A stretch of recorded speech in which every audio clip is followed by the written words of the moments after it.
दोस्तों सच्चे हृदय से कमेंट बॉक्स में ज़रूर लिखें जय माता दी, जय माँ लक्ष्मी। माता रानी आपके सभी कष्टों को समाप्त करेंगी और आपकी झोली खुशियों से सदैव भरी रहेगी। दोस्तों नवरात्रि का महापर्व 9 देवी अर्थात 9 कन्याओं को समर्पित होता है। कन्या पूजन करने से हमारी समस्त पीड़ा दूर हो जाती है, सभी दुख दर्द दूर होते हैं, हर कष्ट दूर होते हैं, ग्रह कलेश हमारे जीवन से हमेशा के लिए दूर हो जाता है। यहाँ तक कि पितृदोष, राहु दोष, मंगल दोष, काल सर्प दोष मात्र कन्या पूजन से दूर हो जाते हैं और सुकून मिलता है। घर में खुशियाँ आती हैं तथा अकाल मृत्यु घर में कभी नहीं होती। दोस्तों आपको बता दें, इस बार माता रानी हाथी की सवारी पर पृथ्वी लोक पर आ चुकी हैं और भक्तों के कष्टों को दूर करेंगी। दोस्तों जब जब माता रानी हाथी पर सवार होकर आती हैं तब तब धरती पर फूल खिलते हैं और वर्षा होती है तथा हरियाली की उत्पत्ति होती है और जीवन सुगम हो जाता है। किसान के घर में साक्षात माँ जगदम्बा जगत माँ का आगमन होता है।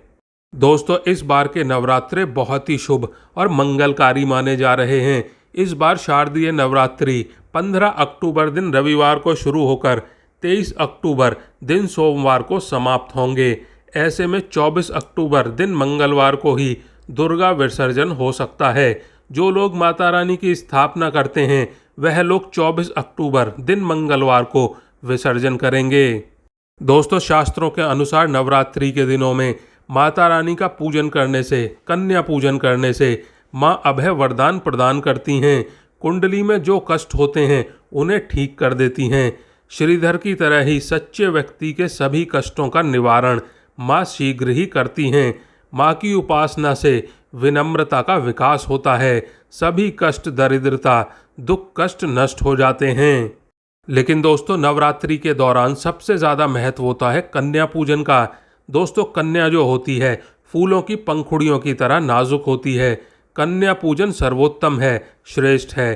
कन्या के रूप में स्वयं जगदम्बा देवी, माता वैष्णो, 9 देवियां अर्थात समस्त ब्रह्मांड उनके शरीर के कण कण में वास करते हैं। बहुत कम लोग जानते हैं कि 33 कोटि देवी देवताओं का वास होता है उनके अंदर। दोस्तों कन्या चाहे छोटी हो चाहे बड़ी हो वह सदैव पूजनीय है, माँ के समान मानी जाती हैं। मित्रों माना जाता है कि व्रत और उपासना से माता रानी इतना प्रसन्न नहीं होती हैं जितना कि कन्या पूजन से होती हैं। नवरात्रि में छोटी छोटी कन्याओं को माता रानी का स्वरूप माना जाता है। कन्याओं को भोग लगाया जाता है, उन्हें प्रसन्न किया जाता है और बदले में उनसे आशीर्वाद मांगा जाता है। दोस्तों कन्याओं को प्रसन्न करने के लिए गिफ्ट आदि उपहार वगैरह दिए जाते हैं। माना जाता है कि अगर कन्याओं को कोई भेंट दी जाए और वह उसको खुशी खुशी स्वीकार कर लें तो इसका मतलब है कि माता रानी अर्थात माता वैष्णो देवी ने वह भेंट स्वीकार कर ली है। जिन पर कन्याएं प्रसन्न होती हैं तो समझो उन्हें माता रानी का आशीर्वाद मिल गया है। और दोस्तों माता रानी की कृपा से उन्हें मुँह मांगा वरदान प्राप्त होता है। कन्या पूजन कोई मामूली पूजन नहीं होता। समस्त ब्रह्मांड में जो पूजा होती है उनसे बढ़कर कन्या पूजन को माना जाता है। 10 बार गंगा स्नान करने से और 100 बार यज्ञ करने से जो पुण्य मिलता है वह मात्र एक बार कन्या पूजन करने से करोड़ों गुना भक्त को मिल जाता है। मित्रों इसीलिए कहा जाता है कि कन्याओं को सताना नहीं चाहिए, इससे समस्त ब्रह्मांड हिल जाता है। कन्याओं की जितनी सेवा की जाए कम होती है। नवरात्रि में 2 साल से लेकर के 10 साल तक की कन्या का पूजन होना चाहिए। अष्टमी और नवमी को कन्याओं के पैर धोकर भोजन कराना, उपहार आदि देना श्रेष्ठ माना जाता है, दुर्लभ माना जाता है। ऐसा मौका कभी हाथों से जाने देना नहीं चाहिए। इस दिन जितना ज़्यादा हो सके कन्याओं को हाथ पकड़कर, पैर पकड़कर अपने घर तक लेकर आएं। और दोस्तों वीडियो को अगर लाइक नहीं किया है तो वीडियो को एक लाइक ज़रूर करें और कमेंट बॉक्स में जय माता दी ज़रूर लिख दें।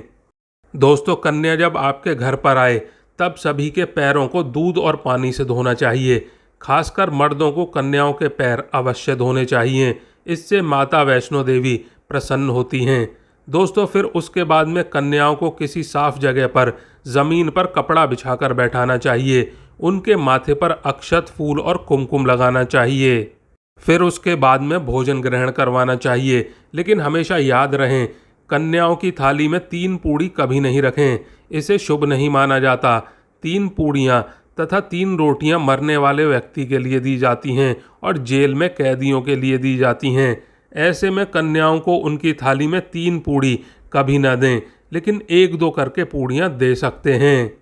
दोस्तों, कन्याओं को खाना खिलाने के बाद में अंतिम में कन्याओं के सर पर लाल चुनरी उड़ाना चाहिए और भोजन में आपको खीर पूरी, हलवा, चना तथा आलू की सब्जी, छोले वगैरह की सब्जी खिलानी चाहिए। पनीर आदि भी खिलाया जा सकता है। वैसे माता रानी का प्रिय भोजन खीर, हलवा, पूड़ी और छोले आदि ही है, लेकिन भूल से भी लहसुन और प्याज का इस्तेमाल कभी भी ना करें, अन्यथा अनर्थ हो जाएगा। कई लोग कन्याओं को कुरकुरे, चिप्स वगैरह का पैकेट दे देते हैं, जो कि घोर अनर्थ माना जाता है, क्योंकि इसमें लहसुन प्याज का इस्तेमाल होता है, जिसके कारण आपका व्रत खंडित हो सकता है। माँ दुर्गा क्रोधित हो सकती हैं।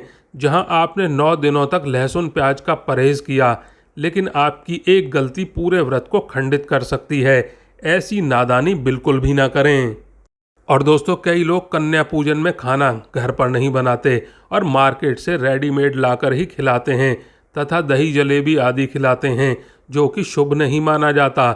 दोस्तों, ऐसा खाना वह लोग खिलाते हैं जिनके घर में कोई दुर्घटना आदि हो जाए या घर में कोई बीमार है या कोई मुसीबत है, तब वह ऐसा कर सकते हैं। लेकिन अगर आप स्वस्थ हैं, आपको कोई पीड़ा नहीं है, तो ऐसा भूल कर भी आपको नहीं करना चाहिए, क्योंकि माता रानी दही जलेबी नहीं, आपके हाथों का बना भोजन खाना चाहती हैं, आपका प्यार चाहती हैं। फिर चाहे आप घर में एक ही पूड़ी क्यों ना बनाएं, आप स्वयं ही अपने हाथों से बनाएं, माता रानी प्रसन्न होंगी। और दोस्तों, हमेशा याद रखें, कन्याओं को प्लास्टिक से बनी प्लेट में खाना बिल्कुल ना खिलाएं। ऐसे बर्तन पूजा पाठ के लिए शुभ नहीं, अशुभ होते हैं।